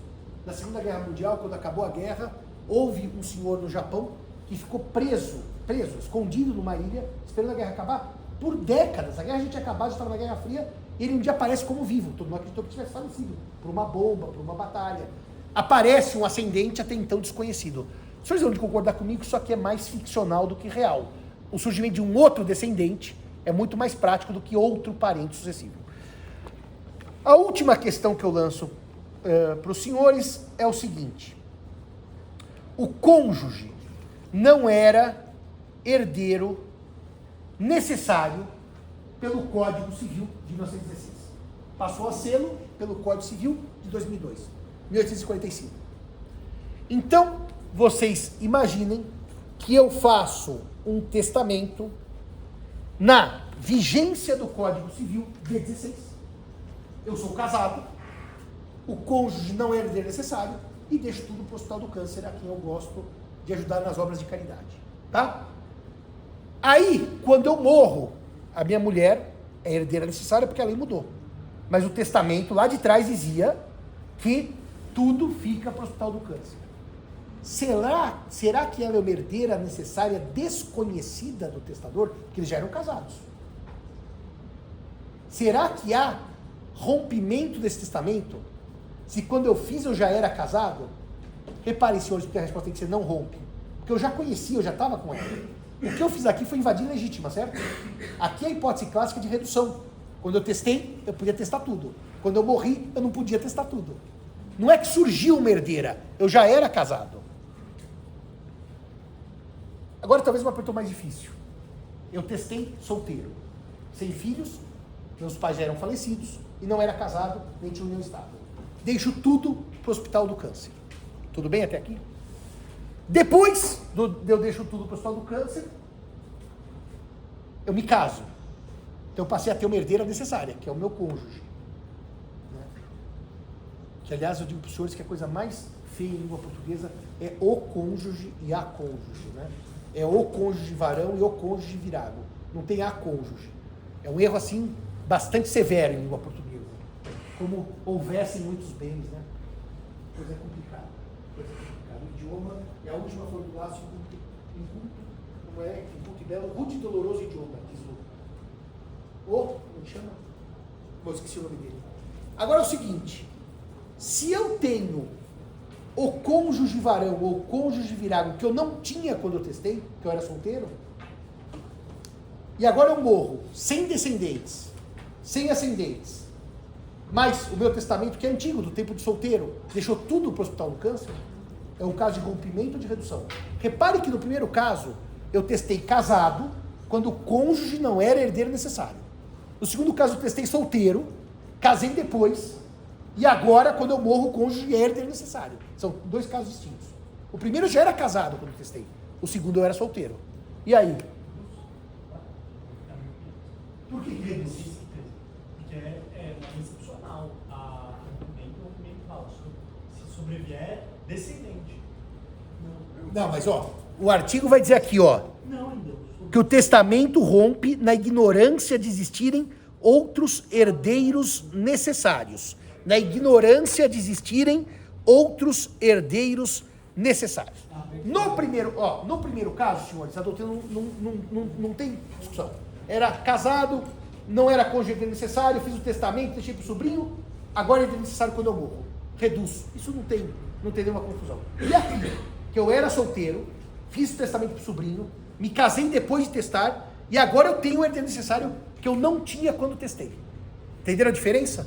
Um mudou a lei, o outro mudou a situação fática, tá? Desculpa, eu fundamento errado, mas é a resposta certa. Tem que ser discussão, a ver, assim, teórica, porque é a mesma coisa de eu desconhecer um filho e ainda vivo, passar a conhecer.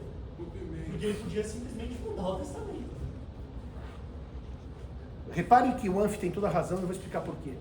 Quando eu conheço o filho e não mudo o testamento, a lei trabalha como redução. Lembra que eu falei dos irmãos Flores? Que o debate era conheço ou não conheço a filha? Aqui é a mesma coisa. Eu sabia que eu estava casado. Então não dá para dizer que eu ignorava a situação de casado.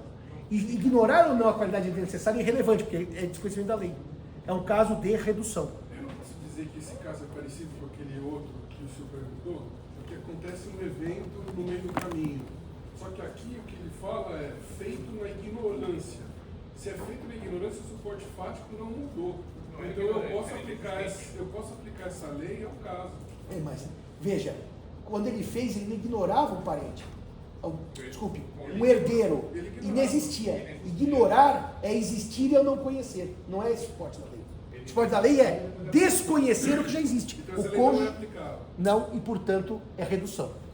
Uma última nota, e aqui eu termino, sobre ineficácia testamentária, que esse foi derradeiramente o caso que eu conversei com o Zeno poucos dias antes daquele fatídico 8 de março, quando ele veio para São Paulo já entubado. O Zeno me liga e diz assim: Simão, estou com um caso concreto aqui, que eu recebi um telefonema do Rio Grande do Sul, e eu falei, ou eu dou esse parecer, ou o professor Simão. Esse é para nós, Simão. O caso é maravilhoso. O caso é o seguinte, esse foi o derradeiro. Eu me caso com Maria, com Antônia, com João, com Pedro, não interessa. E nomeio o meu cônjuge por testamento como herdeiro da parte disponível. Eu não tenho filhos, não tenho pais, tenho sobrinhos. Nomeio ele herdeiro da parte disponível. Não, isso não vai dar certo porque pela legítima seria ele. Então pera um pouquinho só. Não. Desculpe. Eu tenho filhos, e pego a disponível e deixo para o meu cônjuge. Tem que ter filhos. Eu errei o exemplo. Por que eu deixo para o meu cônjuge a disponível? Por que alguém deixa para o cônjuge a disponível tendo filhos? Por várias razões, daqui a pouco eu vou entrar no caso concreto. Então, João deixou a disponível para sua esposa Maria. Mas não escreveu para minha mulher Maria. Para Maria. Deixou lá a disponível. Quando João morre, João tinha se divorciado de Maria. E já não era mais a sua mulher. Era a sua ex-mulher. E os filhos disseram, não, nós queremos a totalidade da herança. Porque esse testamento é ineficaz em razão do divórcio. Estão entendendo qual foi o caso concreto? A disponível, testada para a mulher. Os filhos diziam não. Com o divórcio, o testamento é ineficaz. Nós queremos 100% do patrimônio. Porque quando ele testou, ele era casado. Quando ele morreu, ele era divorciado. Maria já não era mais sua mulher, era sua ex-mulher. Foi esse último caso que o Zeno me ligou. Foi muito engraçado que no mesmo dia o advogado do caso me ligou. E eu falei, se já consultou o Zeno, para que me consultar? Fica com o Zeno é melhor que eu. E o Zeno não conseguiu acabar esse testamento, esse parecer. Foi o único que ele não conseguiu acabar. Nós demos o do caso do Safra, e esse ele não conseguiu acabar, ele morreu antes, infelizmente. O que vocês acham nesse caso? O testamento produz efeitos, e Maria, ex-mulher, recebe a disponível, ou o testamento é ineficaz por alguma razão técnica?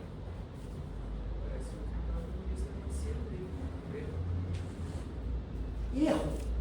Será que tem a figura do erro? Essa é uma grande questão. Tem a figura do erro? Ele escreveu minha esposa. Não, ele não escreveu para Maria. Ele não justificou para minha esposa Maria, porque com esse dinheiro ela pode cuidar dos nossos filhos. Não, ele pôs para Maria. Ou podia pôr para a sobrinha Antônia, disponível para o Hospital do Câncer. Ele não pôs, tá, para minha esposa, porque aí mudaria a interpretação.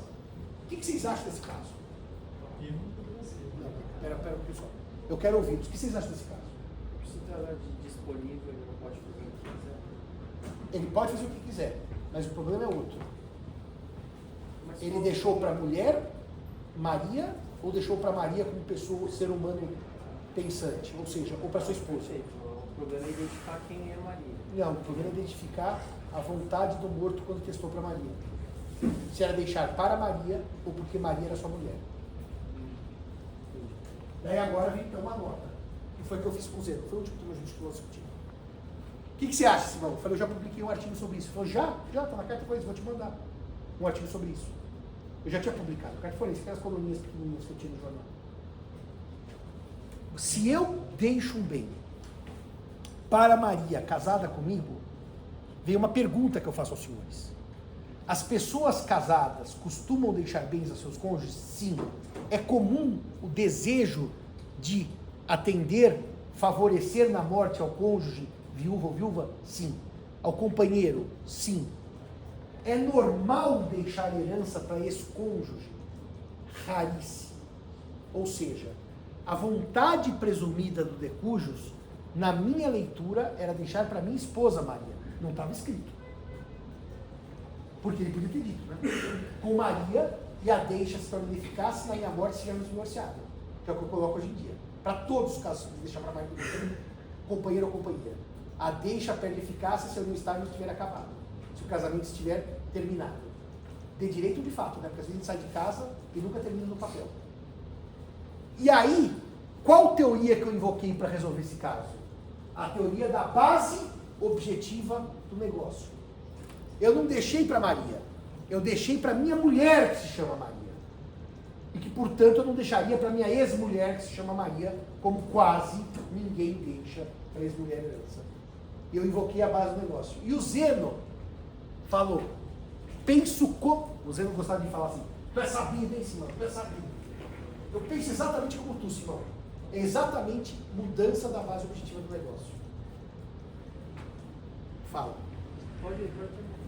Recentemente saiu a decisão em que o tribunal entendeu que ela nada recebia, porque era a base objetiva do negócio. Quanto ao argumento de que, terminado o casamento, ele teve a oportunidade de testar e sentir um contrário? O maior argumento da parte contrária é esse. O maior argumento da parte contrária é esse. E sabe qual é o grande problema prático dos testamentos? É que as pessoas esquecem de testar. E esquecem como elas fazem. Porque os testamentos às vezes duram 30 anos numa gaveta. Às vezes a gente analisa também de 40 anos. Era isso mesmo. Esse é o maior argumento da parte contrária. Ele, se quisesse, teria mudado o testamento. Pode falar. Eu entendo que a interpretação do senhor é muito coerente. Acho que não tem o que dizer em relação a isso. Mas só me ocorreu uma questão. O senhor falou em algum momento, em uma das aulas pra gente, que só se interpreta quando não há declaração. Sim. Quando a declaração é que, acho que cai nesse caso, né? A declaração não é muito clara. Não é isso não. Imaginemos que eu tenho um melhor amigo de faculdade, que é o João, e testo os meus bens para o João, que se torna amanhã o meu maior inimigo. Eu não revogo o testamento. Você pode dizer, bom, Simão, por que você não revogou? Tem uma dúvida. Mudaram as coisas, você devia ter revogado o testamento. A gente até pode ter uma dúvida objetiva e dizer, não, se não mudou, azar o seu, você que mudasse. Mas como era mulher que deixou de ser mulher, não é uma mudança fática só, é de direito. Eu agora estou deixando para minha ex-mulher. É muito, no caso do amigo não, porque é uma questão fática. Você não revogou o testamento. Não dá para dizer que é tão simples a leitura desse caso. Mas, por presunção, ex-mulher não é beneficiada por testamento. Eu defendi isso no artigo. O Zeno não deu o parecer. Esse caso acabou assim ou acabou dando para a mulher o dinheiro? Acho que acabou dizendo que a mulher tinha perdido, né? Eu não lembro mais. Saiu recentemente a decisão desse caso. Eu li. O Zeno morreu, veja, em 2021. Nós estamos em 2025. É bem o tempo de sair da decisão. Poderia argumentar por esse caso que a vontade interna mudou e não a declaração? Então, esse que é o grande problema. Mudou a vontade ou mudou a base objetiva do negócio? Eu estava casado com Maria, agora eu sou ex-casado com Maria. Isso não é vontade, é a base objetiva, fática. Se descobrir que o filho não era filho depois da morte, vale a mesma coisa? Por exemplo, eu dizer, eu testei porque era meu filho, e não é. Eu fui vítima de uma fraude. derruba a base objetiva com certeza. Ele frauda o DNA, eu confio nele e é meu filho, então eu faço o testamento. Meu filho, havido fora do casamento, Antônio, receberá. Daí os irmãos fazem o DNA e descobrem fraude. Já aconteceu, tá? Já aconteceu. Fraude no exame de DNA. Não é filho. E aí, mantém o testamento? Eu ia deixar pro Antônio, o jeito que apareceu com 30 anos batendo na minha porta? Não. É porque eu acreditei que ele era filho. Aí, até pode ser um erro. Erro como vício do consentimento. Eu acreditei, ou dolo. Fui levado a acreditar. Aí tem até no campo da eficácia, da validade. Mas no caso da ex-mulher, não é que eu fui enganado, é que mudou a situação. Qual seria um livro mais básico, em português, para discutir a questão da verdade interna e da vontade interna e da declaração de vontade? Tem qual bom livro sobre as teorias da declaração? Eu entendo que essa discussão ela ficou já para trás, mas qualquer bom livro que trate do negócio jurídico vai abordar necessariamente, que é o debate dos voluntaristas, né, e da... não lembro agora, mas é a questão da vontade interna e declarada, mas eu acredito que isso faz debate... Eu não teria um livro para a teoria da vontade, porque o professor tinha falado em uma aula que era uma matéria que se costumava dar aqui, que se parou de dar. Não, é que mudou-se a interpretação, porque nós agora não somos mais voluntaristas, nós somos declaracionistas da declaração. Eu vou ver quem... sabe quem fala muito bem sobre isso? O Emílio Betti, sobre as teorias da vontade. Eu acho que o Junqueira, salvo engano, o Junqueira seguindo o Betti também fala, mas o Betti é o pai da ideia que o professor Junqueira desenvolveu. É a fonte original de interpretação. E o professor Junqueira também. Mas o Betti é um grande, sim, das teorias do negócio jurídico. E o Pontes, explicando o Tratado do Testamento, tem longamente a ideia de vontade declarada e vontade interna no testamento. O Pontes é sempre mais rebuscado e mais hermético, mas o Pontes explica tudo, né? E daí seria pela pressuposição e não Não. no índice. Nós estamos falando da vontade declarada e não da vontade pressuposta. A vontade declarada se afasta da pressuposição, que é uma vontade interna. A pressuposição de Windscheid está mais perto da base subjetiva do negócio de Ertmann que da base objetiva. Porque a subjetiva é uma percepção de realidade. Por isso que pressuposição, eu pressupus. Não, aqui é mudança objetiva. Eu era casado e agora sou divorciado. E só aproveitando que a gente está falando isso, quando a gente fala vontade como um pressuposto do plano de existência, a gente está pensando na declaração. Sim. E na vontade, quando não existe, inexiste negócio jurídico. E se essa vontade mudar no meio do caminho, por qualquer razão que seja, não importa. Eu vou dar um exemplo muito simples. O senhor doou a sua casa ao seu filho e se arrependeu. Ema, cada um com o seu problema. Mas Quem não mandou haveria doar? alguma justificativa moral, nada disso? Ainda bem que moral e direito raramente se tangenciam. Senão seria um grande problema. Senhores e senhoras, só para a gente fechar os nossos trabalhos. Semana que vem nós preparamos um derradeiro seminário para a gente pensar um pouquinho sobre vários temas, para ver se isso ficou sedimentado para os senhores e senhoras, toda essa sucessão testamentária que nós fizemos. Depois vem as provas de calendário, marcadas oficialmente pela faculdade, que também hoje já preparei pelo menos 2 ou 3, como são 2 provas e 2 substitutivas, quem fizer a prova regular ou substitutiva coincide a matéria toda, não tem matéria parcial porque não houve prova parcial. Tá? Sempre a substitutiva eu faço um pouquinho mais difícil para os senhores derem menos trabalho e estimular os senhores a fazer a substitutiva. Talvez essa última esteja um pouquinho bem mais difícil, né? Com cálculos matemáticos, tudo. Oi? A data? Então, a faculdade eu acho que não disponibilizou o calendário de provas ainda, porque eu não recebi. Acho que não. Portanto, as datas agora são totalmente alheias à minha vontade, estão na mão da faculdade. Nós não recebemos o calendário. Mas eu sei que, passando semana que vem, começam as provas. E, portanto, o seminário é a conclusão das aulas, e daí provas teóricas e provas substitutivas. Usar o vadimeco, né? O senhor anotou tudo do seu vadimeco? O que o senhor acha que eu devo fazer semestre que vem, que eu vou dar aula para o primeiro ano, por deliberação das forças ocultas, nós que derrubaram o Jânio Quadros, tá? Não aquelas, que eu vou dar aula no primeiro ano. Eu vou te fazer uma pergunta para o senhor, que o senhor é um jovem civilista. E agora esse chat GPT, já ninguém mais quer. Antigamente era Maximiliano Firrer, agora é chat GPT. O senhor acha que eu posso autorizar os alunos, durante os seminários, a usarem o celular? Ou eu devo falar para eles, durante o celular, porque durante a aula, meus amigos mais velhos, você devia proibir o aluno de usar o celular. Eu proibi. Eu lá tenho filho da idade de vocês. Eu quero que vocês usem o que vocês quiserem, celular, motosserra, não me atingindo, usem o que vocês quiserem. Aí eu quero ficar na sala inteira vendo no Twitter o show do Faustão, Domingão do Faustão dos anos 80, veja, eu pra mim não tô nem aí. Eu sei direito civil. Agora, o senhor acha que eu posso autorizar os alunos a usarem chat GPT para responder ao seminário? Não dá. Porque daí é a várzea, como dizia meu avô no interior.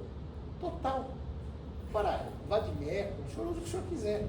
No meu tempo a gente fazia cola no meio do vadimeco, que não era. No meu tempo não tinha vadimeco. O senhor sabia disso, nos anos 90? Eram códigos separados, cada um tinha um código, né? Então a gente fazia o quê? Reduzia a aula, a gente digitava a aula, reduzia em xerox pequenininho e punha no vadimeco. E ficava aquele vadimeco que você ficava virando um monte de página, né? Para procurar onde estava a cola. Eu nunca achava o artigo. Daí eu falava, o artigo é tal, fica mais fácil para o senhor achar a sua cola. Agora o vadimeco eu tenho um problema. Eu estou muito liberal ultimamente. Respeitando aquelas duas regras que já foram respeitadas no início do curso, que é não ficar entrando e saindo da aula, que é profundamente insuportável. Ou pegar a sandália havaiana e ficar mexendo na minha cara, que me dá toque. Não tem nenhum problema com a havaiana, desde que o senhor não faça assim. Sentou lá atrás com a havaiana, tá tudo ótimo. Mas ficar assim na minha cara, eu tenho um pouco de toque. O resto, o senhor aprendeu direito civil esse semestre? O senhor reputa que o curso deixou o senhor um pouco melhor na sua profissão? Então está atendido. Está atendido o objetivo, não precisa mais nada que isso. Os senhores estão um pouco melhores, talvez um pouco mais interessados, talvez acharam que é um ramo interessante para trabalhar, a missão está cumprida. Agora, com celular, se o senhor for colar, eu não gosto de cola baderna, né? Ele fica gritando pro outro, fulano, qual que é a resposta aqui? Um grita, outro joga a prova, aí é baixaria, né? Aquela colinha da molhadinha. Eu estava no 5º ano, meu melhor amigo, o cara mais sério de todos, tinha medo de ser reprovado. Eu falava, Zé, você não vai ser reprovado, você é um gênio. Não, eu não sei. Daí, olha a vexame que eu passei. O finado Luiz, não está gravando isso tudo, né? Claro, né?